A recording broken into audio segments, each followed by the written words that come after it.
everyone.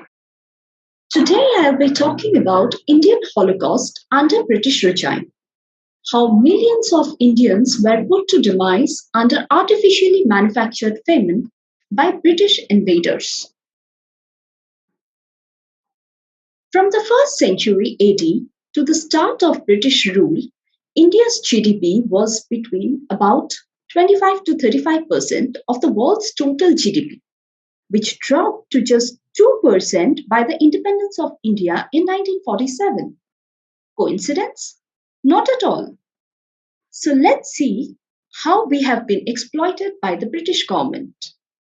For many years, the British blamed the famine on weather condition and food shortfalls in Bharat.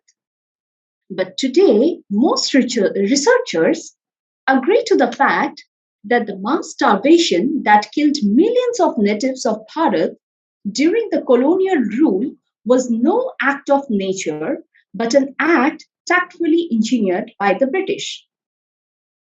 It was designed by the British economist John Maynard Keynes and implemented by Winston Churchill, who had tactfully shifted our resources in order to not only build domestic infrastructure in Britain, but also to support war-related activities.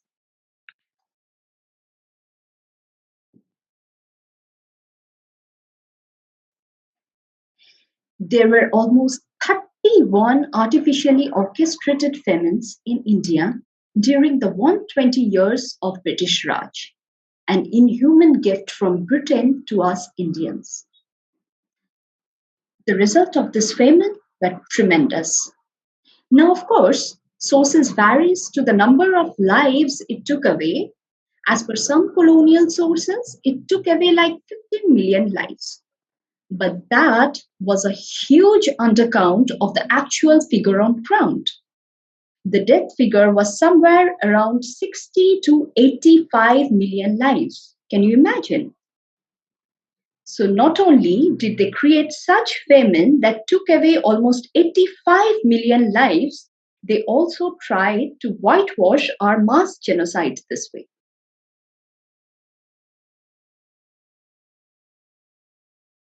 These pictures represent everything that was wrong about the colonial rule.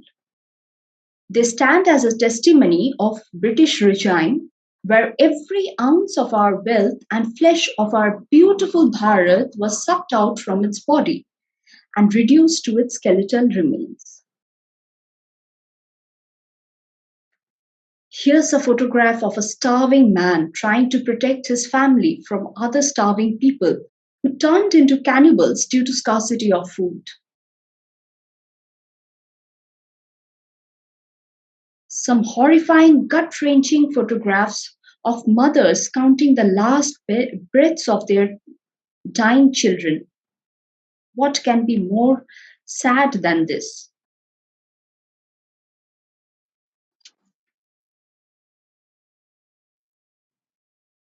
While we were going through such horrific crises, let's look at what the imperial government was up to. Where there were such severe droughts in Bharat, when our people were getting reduced to skeletons due to lack of food, almost 3.2 lakh tons of wheat were getting exported from Deccan Plateau to England. While our people were begging for food at British Army post, as shown in this painting published in a French journal, our resources were getting shifted to fill up the treasury of Great Britain. On one side, our people were starving, begging for food. On the other hand, Viceroy Lord Lytton was holding a grand banquet for 60,000 people for the coronation of Queen Victoria.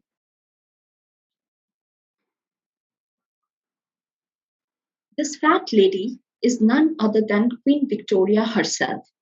She is a stark representation of the colonial regime as opposed to the situation of Bharat at that time. While British Raj was growing fat with our resources, we were getting reduced to our skeleton remains.